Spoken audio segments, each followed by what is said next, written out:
Assalamualaikum warahmatullahi wabarakatuh. Saya Gita Nuliani, mahasiswa semester 4 Politeknik Agroindustri. Di sini saya akan memberikan penyuluhan tentang perlunya mengetahui pH tanah dan penggunaan kapur pertanian dolomit serta bahan organik guna untuk memenuhi tugas dari mata kuliah Teknik Penyuluhan dengan dosen pengampu Bapak Hadian Ibrahim SPNP. Langsung saja ke materinya. Derajat kemasaman tanah atau pH tanah pada kondisi netral mempunyai banyak keuntungan tanaman.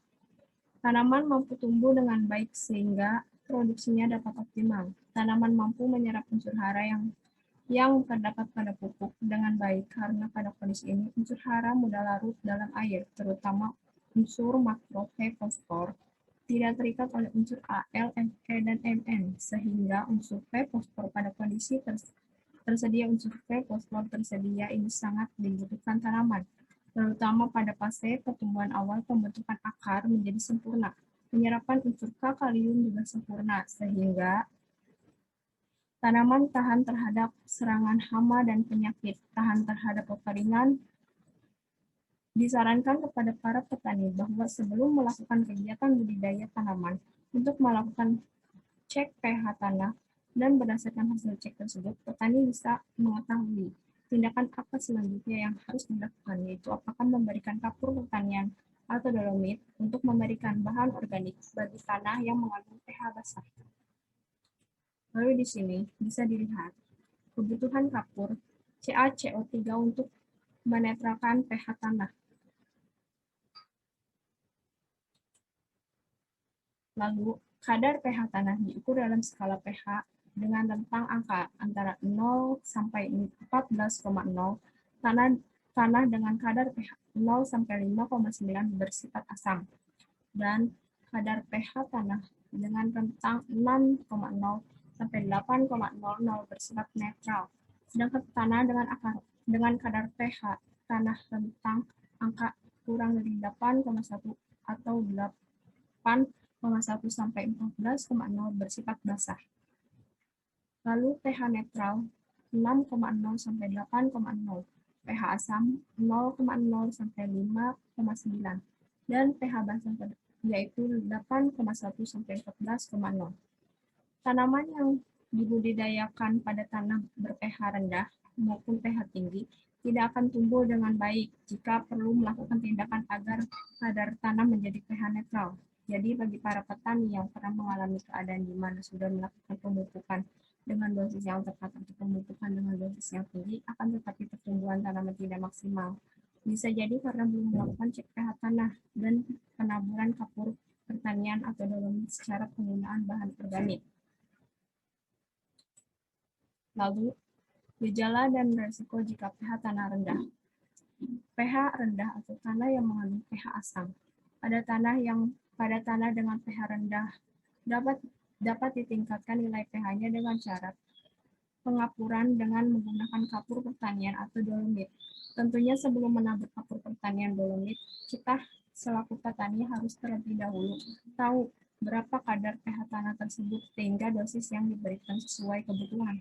Pada umumnya, kapur dolomit berbentuk halus, yang bersifat homogen dan berwarna putih kecoklatan dengan kadar kelarutan 0 sampai 0,15 mg per liter, serta kerapatan jenisnya mencapai 0,762 ton per meter kubik.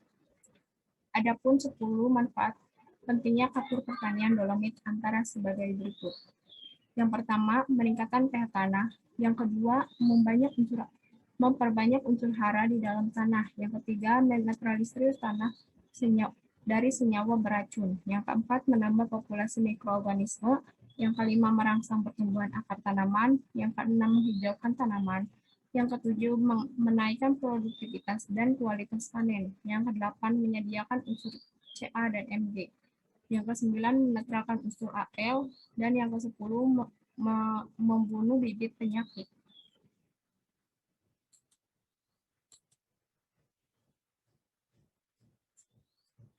Lalu jarak waktu penaburan dolomit dengan pemupukan.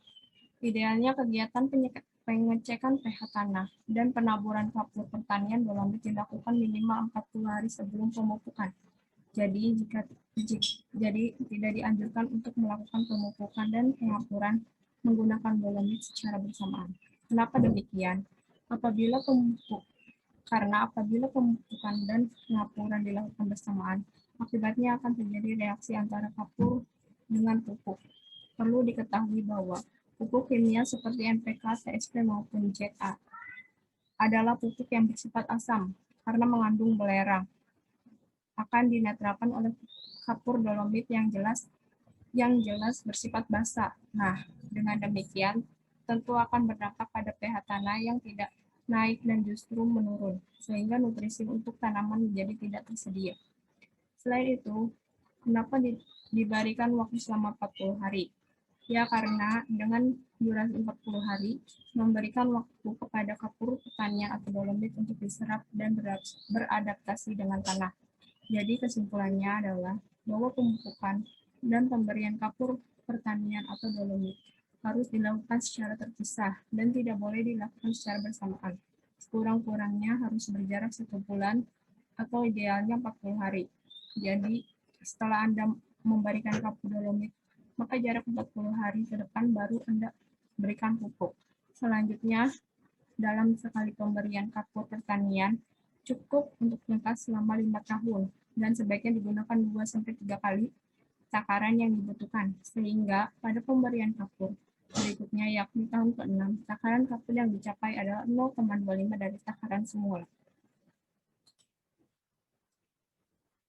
Cara mengetahui dosis penggunaan kapur pertanian atau dolomit. Untuk penambahan jumlah kapur dapat dilakukan dengan cara penghitungan sebagai berikut. Bila diketahui pH tanah kita 4,5 dan pH yang kita inginkan 6, maka 6 diambil 4,5 sama dengan 1,5. Untuk menurunkan tingkat keasaman atau menaikkan pH dapat ditaburkan kapur pertanian di atas tanah yang sudah dicampur. Kemudian diaduk dengan tanah. Apabila sudah tercampur kapur pertanian dengan tanah, lalu siram dengan air. Dapat pula dengan air hujan, biarkan 10-15 hari baru ditanam. Untuk penambahan jumlah kapur dapat dilakukan dengan cara penghitungan sebagai berikut. Bila diketahui pH tanah kita 4,5 dan pH yang kita inginkan 6, maka 6 diambil 4,5 sama dengan 1,5. Kebutuhan kapur dolomit pada selisih pH 1,5, maka diperoleh pemberian kapur pertanian 5,52 ton per hektar. pH tinggi atau tanah yang mengandung pH basah. Cara menetralisir kadar pH yang bersifat basah pada tanah tidak sevariatif mengubah pH asam. Salah satu cara yang bisa dilakukan yaitu dengan menambah belerang. Menetralkan pH basah pada tanah dilakukan dengan pemberian sulfur atau belerang. Pemberian belerang bisa dalam bentuk bubuk belerang atau bubuk sulfur yang mengandung belerang hampir 100%. Pemberian pupuk yang mengandung belerang kurang efektif jika digunakan untuk menurunkan pH. Beberapa pupuk yang mengandung belerang antara lain ZA, magnesium sulfat, kalium sulfat, tembaga sulfat, dan zinc sulfat. Pemberian bahan organik atau pupuk organik juga bisa membantu menormalkan pH tanah, baik dari basa ke netral maupun dari asam ke netral, atau setidaknya mendekati netral.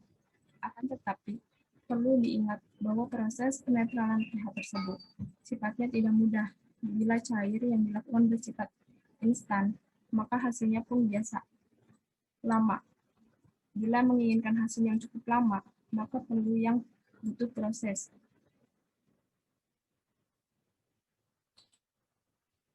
Jadi kesimpulannya adalah pemberian kapur dolomit dan pupuk berpengaruh nyata terhadap luas daun total dan bobot segar per tanaman, akan tetapi tidak berpengaruh nyata terhadap tinggi tanaman dan jumlah daun.